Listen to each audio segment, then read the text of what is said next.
to the NBA Tip-Off Show on WagerTalk TV. I'm Megan Payton, joined alongside Rob Bino, Tony Finn, Skee Profit. Hi, boys. Time to talk some NBA playoffs. Skee Profit, cover your ears.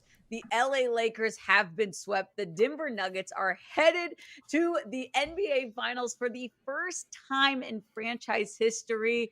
Skee, you know what? Let's just get right into it. How are you feeling? How are you holding up? I am showing my face. I'm here. No, but NBA has been really good for me, so I'm not too mad. But I am disappointed, embarrassed about my Lakers, all of the above. And now thinking about it, I might even owe Tony Finn a little bit of money, so it sucks. But we continue to get paid on the NBA.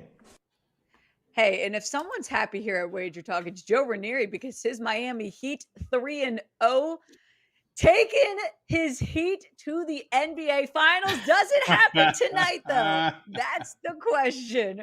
Ranieri, you should be on this show today because it really is incredible what Miami has been doing. Tony Finn, what have you been up to, and what are you making of a potential sweep for the Western and Eastern Conference today?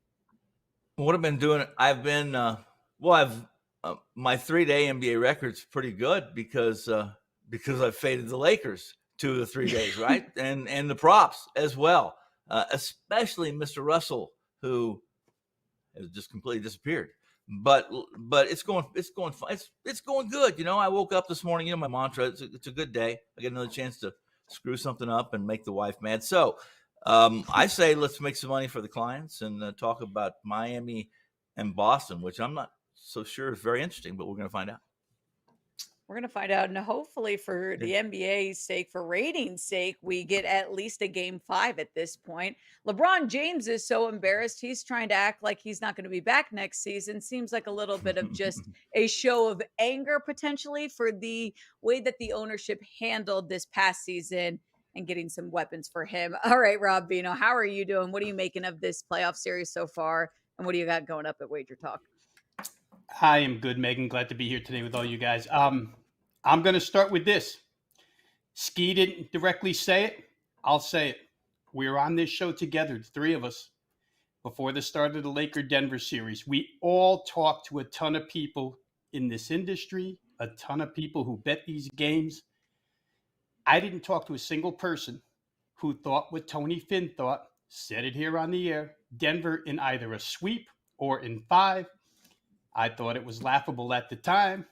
I'm here to apologize to Tony Finn. Listen, we're all pretty good friends and colleagues as one, but Tony, right on the money with that Denver sweep, and here they go to the NBA Finals against whoever wins this series. It looks like not the first time you've laughed at me, you guys. No, not at all. We did it in good fun, Tony.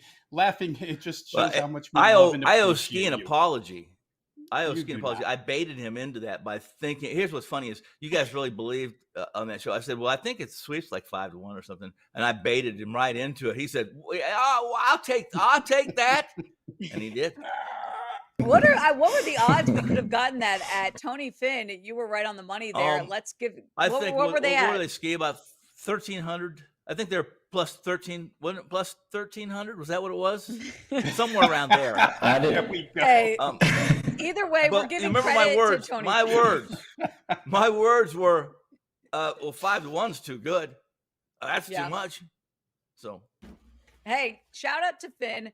Give him a little cheers in the YouTube live chat, and we'll all be listening to you when we talk about this game 4 for Celtics Heat. We get into it tonight. Celtics in Miami tip off 8:30 Eastern. For the first time in this series, Miami's finally favored -1.5. Total at 216.5, 217. Now it looks like it's bumped up too. All right, so Boston's lost 3 straight up, but they are also 0-3 against the spread because they've been favored in all 3 games. Tony, are we going to see another sweep in the conference finals? This is the first time we're seeing some love to Miami. Yeah. It's funny. You'll read that the books finally made a proper adjustment, et cetera, et cetera. The playoffs are a much different animal than regular season, meaning this, and that is if you want to talk about adjustments, just look at Denver was 5.5, 6-point favorites at home. They go to Los Angeles and they close as what, a 5.5 point. That's basically saying that on a neutral court that that Denver was going to be 9 points better than the Lakers because of that from the ball arena to the crypt, that number, how it opened. And but it's a different animal. Here's the situation. Now you're going to see Miami's there. The difference in this game, in this series, compared to the LA and Denver series, is that there's still people out there that believe, I'm one of them, truthfully, that Boston's the better team. Now, they're not playing better team basketball, but top to bottom, talent-wise, age-wise, potential, Boston's better. Joe Mazzulla, I think, probably should be a little bit concerned about his first season, making it through the offseason here. He's been outcoached by epic proportions. Has he not? Maybe you guys won't agree, but I believe he has been. And here's the difference. I believe that Boston had a chance to sweep. So how wrong was I on that, right? The odds would have told you that if you looked at them when they opened. But to your question, or to answer your question, Meg and Boston still, while they have no leader, they're leaderless, okay? They don't have a guy who can grab the ball, take it down to the top of the key, and set up an offense and make the right reads. If he gets doubled, to pass to the right player, to set up in half-court sets. They don't have that player. People will say, well, Tatum's not that player. And they don't really have a point guard. Am I wrong? They don't really have a true point guard. Marcus Smart's a great player. The passionate, the competitor he is, he's the guy I really like in the props tonight to go over, because he's going to be gritty, dirty, and he's going to do everything he can to kind of bounce back from that. I thought game 3 was just a complete utter embarrassment. I had to close my eyes at times during the game because I felt so badly for Boston. They can win tonight. And people that tell me they can't win tonight don't understand what this team's capable of, especially if they play loose and fearless. Boston, without a doubt, has an unbelievably talented team in Jason Tatum, Jaylen Brown, Marcus Smart. They are not performing right. The transition defense has been terrible. The 3 points are beyond bad. Jason Tatum shooting 25% beyond the arc. Jaylen Brown had 0 3-pointers in the last game. And the turnovers are a problem for the Celtics. Skee, these players have to step up for Boston. Will they do so tonight against Miami in a must-win game? Well, first, my screen is frozen, so I know you guys can see me. I can't see anything that goes on the screen or anybody else, just so you guys know. But I feel like a broken record with this, and rightfully so, because Miami Heat have won every single game. The Celtics team is just not a team that you can trust. The coach, he's not getting the players motivated. He's too slow to make adjustments, and that's why they're down 0-3 right now. And I just don't want to be betting on a team like that, who the body language on the court is pretty much like they quit. I just don't see any reasons to go in here and back the Celtics tonight. For myself, on this game, I have Miami to win the East plus 450. I have a couple units on that, so it's really no reason for me to get involved on Miami on the money line here. I just going to sit back and watch and wait to cash my futures ticket. So, like you guys, if you follow me on Twitter, you've seen me tweet it out. Don't keep making the same mistake. I don't know why you would put your money on the Celtics team tonight. Skee, real quick, I'm coming back to you with just a futures perspective, because now betting on Miami, it seems great. Hindsight's 2020, but now they're like minus 1,100 to win the East. How can we get some value on Miami if it's not just betting them straight up to win this conference? Honestly, if you don't have that ticket, I would be looking to bet on Miami tonight. Like I said, the only reason I'm not betting on them is because I already have a much better price. If they win tonight, it's plus 450. So if I did not have that, I would be betting Miami. They're still at home, and Spo is the exact opposite. You can trust him to get his guys ready every single night. You can trust, no matter how the first half looks, he's going to be great making the second half adjustments. I wish I had the second half ATS numbers, but they're incredible, and that's the reason why. And you have the player that you trust the most in Jimmy Butler. So at a pick'em price, I would still jump in if you don't have the futures in your pocket. Potentially the move is to the total here, which is at 216 and in some places 217. The overs cashed in all 3 games this series. This is the highest the total's been at 216.5. And now you look at Boston, Miami, they've had at least 216 in 6 of the last 7 matchups. Rob, are you going to be betting from a side or betting from a total here?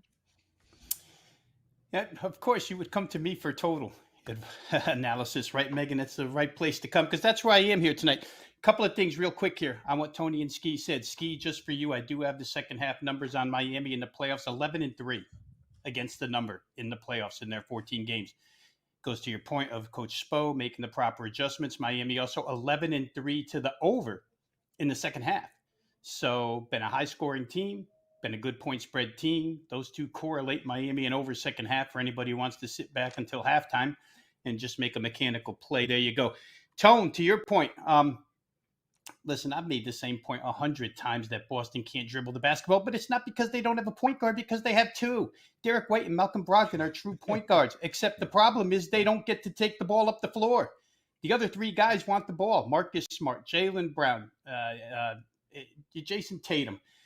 And then you watch these guys operate from 25 feet away from the hoop and just barrel ass toward the rim and dribble it off their shoes and throw it to nobody in particular, or get it stripped, or drive into a charge. I mean, it's crazy to watch the same exact thing that Golden State forced them to do in last year's finals. It's repetitive. It's a broken record. I had forgotten about it for a year. It just strikes me as amazing that the head coach doesn't have enough between the years to let the other 2 guys bring the ball up the floor and set an offense. But it's not what they want to do. They want to go fast. They want to go one-on-one.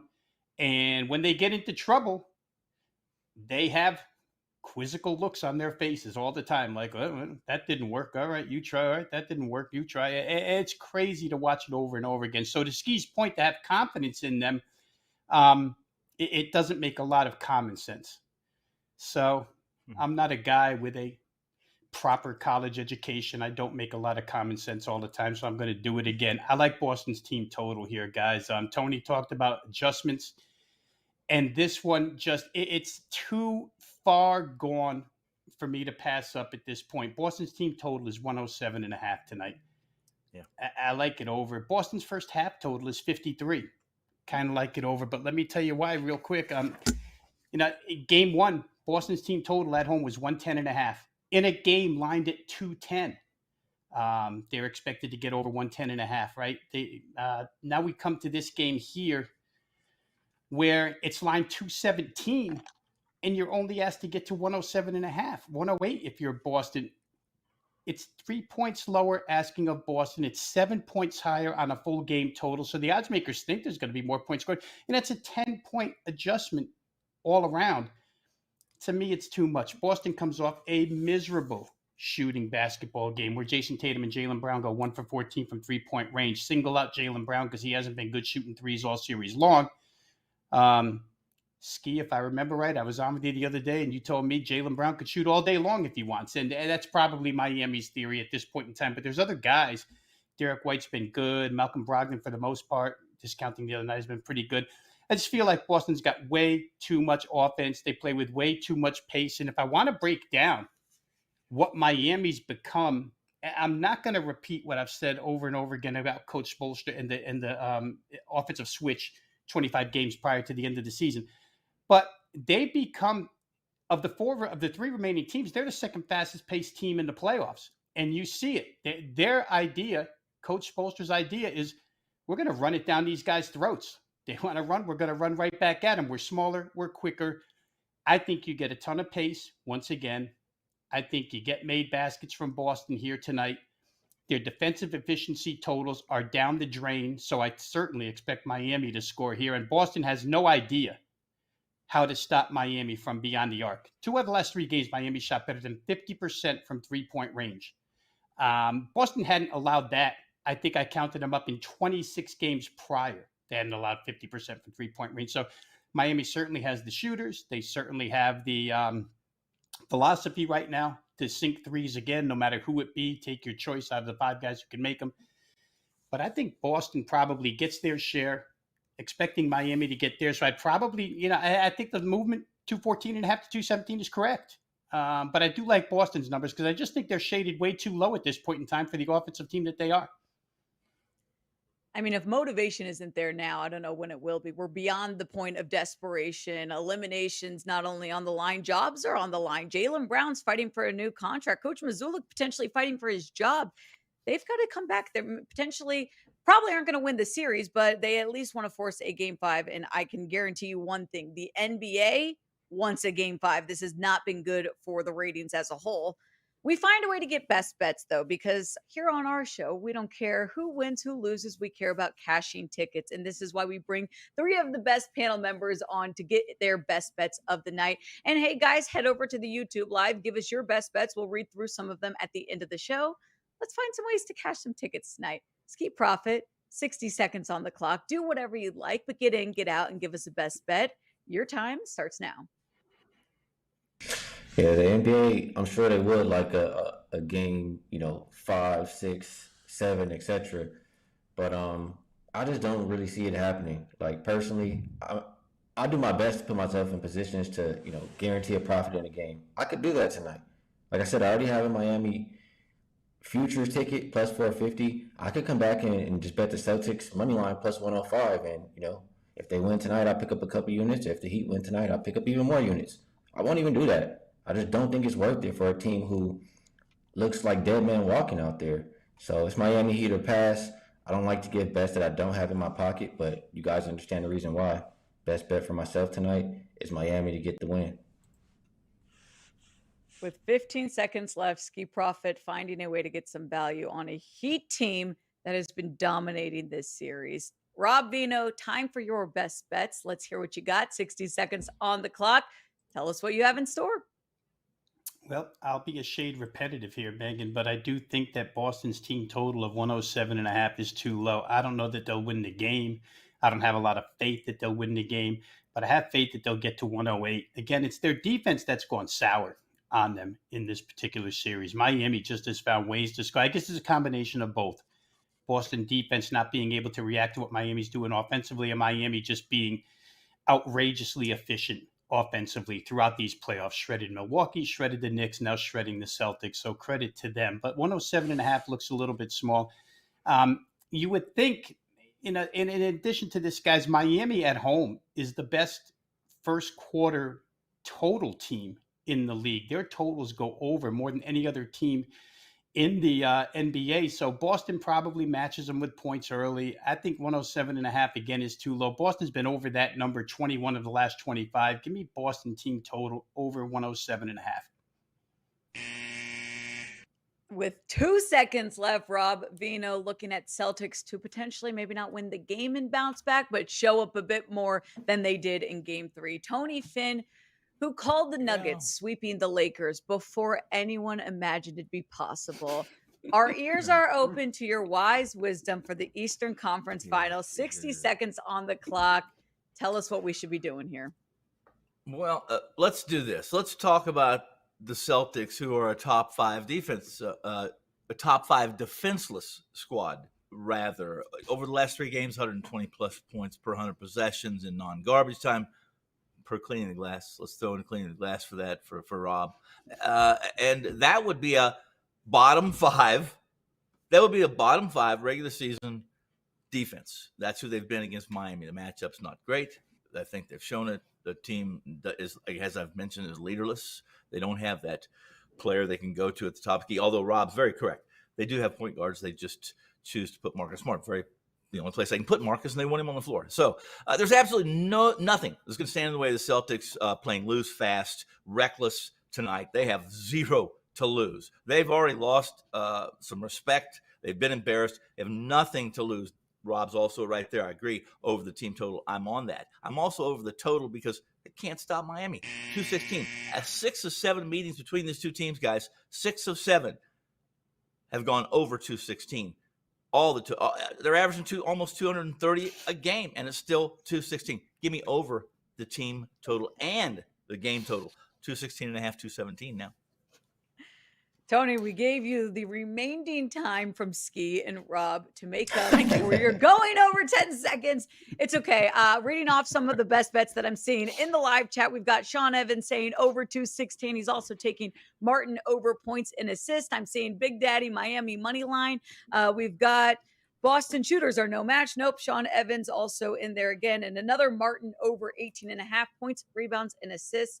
I'm taking over 216.5. I'm also going to take Jaylen Brown over 2.5 point made threes. I know he made no points in the last game. I expect a guy who's looking for a contract to bounce back. Guys, that wraps up the NBA tip-off show, Eastern Conference Finals edition. Here's your best bets recap from Skee, Tony, Rob. Feel free to take a screenshot of this. Make sure you go tail their bets. Check them out at WagerTalk.com. We'll be back potentially later rather than earlier if this game gets ended earlier. We'll see you next time, regardless, on the NBA tip-off show. Catch you here next.